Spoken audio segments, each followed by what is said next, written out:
compensate families affected by the Embakasi explosion. And Motorist Association of Kenya has issued a 21-day ultimatum to government to halt plans of tolling a major public highway. The rule states very clearly that when you provide a toll road, you should have an alternative. Also, the National Youth Service recruitment exercise enters day 2 as the youth with body art tattoos in Thika failed to pass the test. But nikapata matarajio sivyo nilitarajia.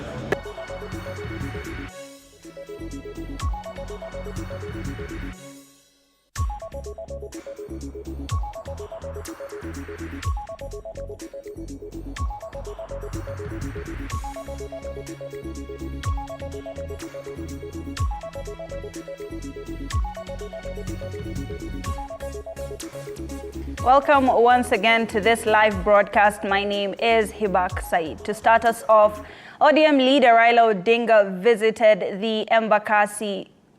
the victims of the gas explosion that occurred Thursday last week at the Maradi area in Embakasi. Raila called on the government to ensure that all that had been affected or to compensate families, suggesting that each one should be given 500,000 shillings and a house under the affordable housing scheme. Currently, the death toll from the incident stands at 6. Meanwhile, 4 people arrested in connection with the explosion. Na kwanza nataka kusema poleni sana kwa yale ambayo yalifanyika hapa. Nimeingia pale ndani na nimeona na macho yangu kitu kama hii hatakikani ifanyike hapa. Mimi kwa masomo mimi ni engineer, na kazi ambayo nimefanya kwa muda mrefu zaidi ni mambo ya gesi. It is LPG, liquefied petroleum gas. Hii ni mafuta ambayo inatengenezwa, gesi inatengenezwa kutoka kwa petroli. Hii gesi inakuwa na pressure mingi zaidi. Mimi natengeneza mitungi ya kuweka ndani hiyo gasi ndani yake. Iko kitu inaitwa specifications ambayo imewekwa kutengeneza mitungi. Na vile wewe unaweza kutumia hiyo gesi. Haitakikani hii gesi iweke mahali karibu na pale watu wanaishi. Ukienda kwenye madepots ya makampuni ya mafuta ya Shell zamani, Ajib zamani, Total, Caltex, Esso, kwenda kule Mogadishu pale. Kila mahali ambayo unaona iko pale kwa petroli pale na pale ya kuweka gasi inawekwa kando. Right, still within the capital, transport sector associations and representatives have issued a 21-day ultimatum to the government to halt any plans, said that all revenue accrued from taxpayers and representatives for these associations would make it difficult for the government to gain any more money from this sector. The rule states very clearly that when you provide a toll road, you should have an alternative for the users who doesn't want to use that. So it should be optional. But now the option we are being given, it is neglected. And that is why we fear when we are told that we are going to use the feeder roads, where this public road will be taken, and then we will be left to use the feeder roads, which means that you have to turn around, go through some villages and some places to avoid your road which you used to enjoy. There is freedom of motoring, which we are going to fight that we remain with that freedom. Yes, we are being taxed, but then even if we are being taxed, as long as we are seeing, or we are supposed to see the proceeds or the benefits of the taxes, we will not have a problem. But right now, are we enjoying what we are paying? The overhead expenses of doing business in this country is scary. You can't put food on the table, because when fuel prices went up from 8% to 16% VAT, that crippled our operations.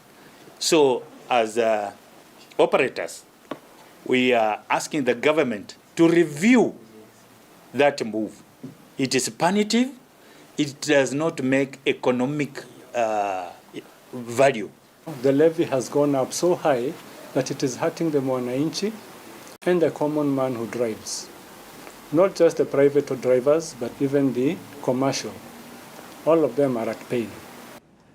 Right, now the National Youth Service recruitment exercise that kicked off on Monday has left many youth in Thika, Kiambu County, disqualified due to tattoos on various parts of their bodies despite meeting physical and academic requirements. On the other hand, some became ineligible due to errors in their national identification card, which read that their area of birth was far from the recruitment center. The exercise has been ongoing in all the sub-counties, where each of the 1,450 wards have been awarded 33 slots based on their population as per the distribution schedule released by the government. Na nilikuwa nimetoka naishi Thika. Kwa nimekuja hapa Thika Stadium ku recruit NYS, but nikapata matarajio sivyo nilitarajia. Juu nimepata niko na tattoo, na hiyo tattoo ndio imetuma nitolewe nje. Nikiingia NYS, mainly I want to focus on mechanical engineering. NYS iko na platform nzuri sana ya that vacancy. Watu wengi sasa leo hapa wamekosa kuchukuliwa kwa sababu ya ID zao zinasoma si hapa Thika. Na hapa Thika kama Thika West tuko na ward 3. Tuko na ward ya Kameno, tuko na ward ya hospital na tuko na ward ya township. Ile kitu kingine nimeweza kuobserve hapa, wazazi wetu ni vizuri tuongeleshe watoto wetu. Hii mambo ya kuchora tattoo, wale watu wamedisqualifyiwa hapa ni kwa sababu walikuwa na tattoo kwa mikono yao na hawezi enda kazi ya serikali wakiwa na hizo tattoo. Kwa hivyo wengi sana wameenda nyumbani kwa sababu ya kwamba wengi wako na tattoo na hao wengine vitambulisho zao zinasoma place nyingine apart from hapa Thika. Now, a sorghum project started by Murang'a County government last year has been halted, or rather has been used or has filled farmers from the semi-arid parts of the county with hope after years of living in destitution. Now the program covers 9 wards that previously depended on mangoes and rain-fed sustenance farming that barely earned them an earning. Now the county made a deal with Kenya Breweries Limited to engage over 2,000 farmers in profitable sorghum farming in a bid to empower them economically. Under the deal, an aggregator will pay farmers 48 shillings per kilogram upon delivery. If a farmer grow in 1 acre, it simply means that they are able to harvest between 7 bags to 10 bags and of 90 kg and 1 bag actually. Murang'a, and we are promoting sorghum production in the lower parts of Murang'a, which is a region which does not receive adequate or reliable rainfall.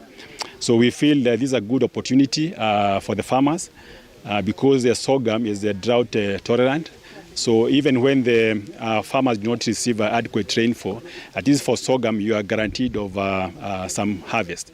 Unlike maize where you can have 100% crop failure. Moving on, Kenyans have been urged to invest in every corner of the country in order to grow the economy.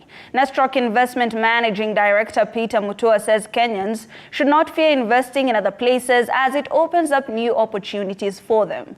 Speaking in Malindi after issuing 80 title deeds to new landowners, Mutua says that devolution has helped open up areas within that county and that were thought to be lagging behind. He urged the government to continue supporting the processing of title deeds to the people of Malindi as it attracts investors. Now, residents showed their content with Nestrock Investment and urged the government to deal with issues on delays when acquiring title deeds.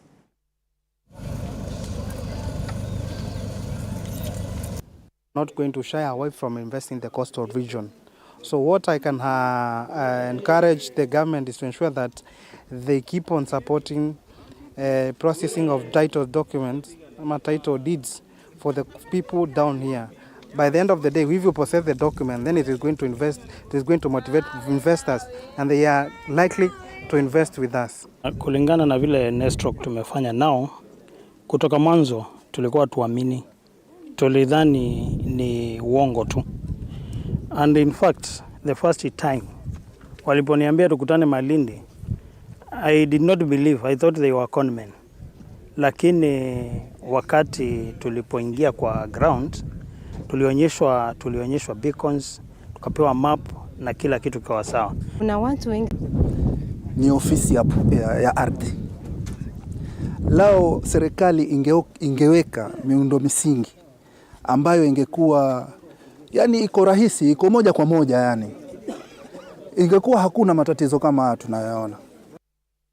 Now, stakeholders, including civil society groups led by Action Aid, have called on the government to safeguard the rights of women in the society. Speaking to the media in Eastleigh, Nairobi, in a send-off ceremony of Sarah Mwende, who was killed by her lover, the leaders of Action had called upon the community and asked for the community to look after their women for alternative ways of solving their differences instead of subjecting them to actions that threaten their lives. Walisumbuana akiwa form 3 wakakuja kuachana akiwa form 4 na kijana akamwekea ngranji kwa roho yake akawa akimtishia. Kwa hiyo siku alimuua, akamwambia nitakufanyia kitu kwa maisha yako, watu wako wawe wakikumbuka. My first advice to the young ladies is that you cannot be killed and then turned into a victim. So first and foremost, they should be confident of who they are.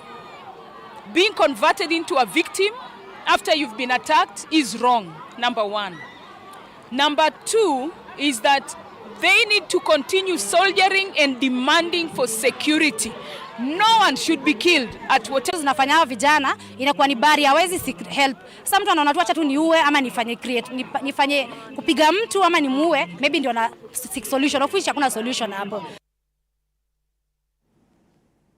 Right, a businesswoman who owns an M-Pesa shop in Shatembe, Bungoma County was shot dead by people suspected to be robbers last night.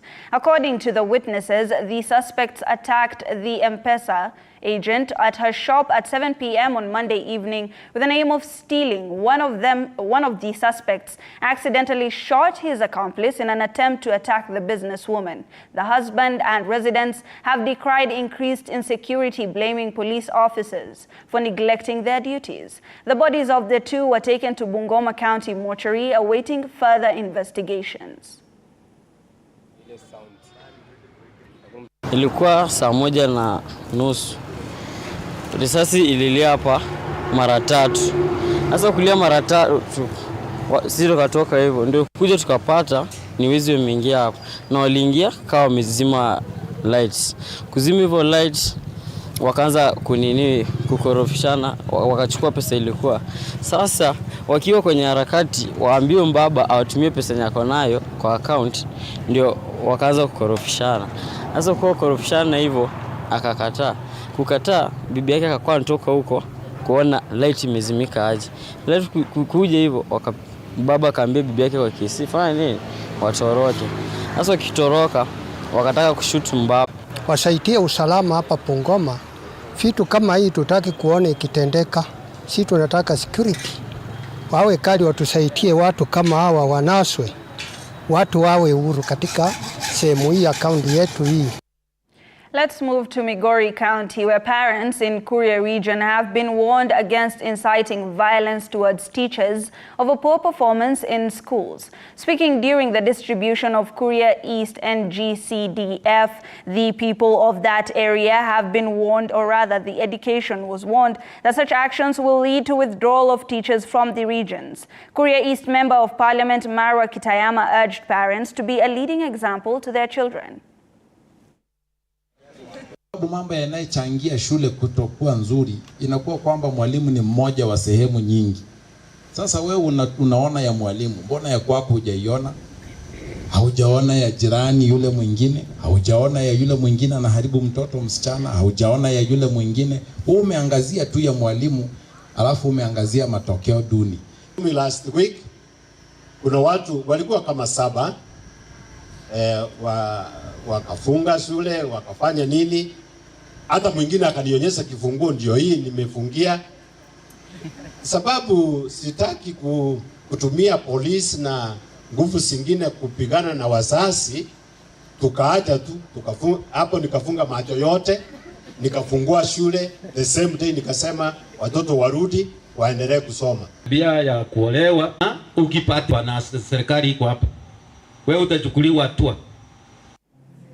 Now, the Council of Governors now wants the national government to take over the payment of doctors who go on study leave, insisting it is becoming extremely strenuous for the counties to continue paying doctors who are not of service to the counties at the time.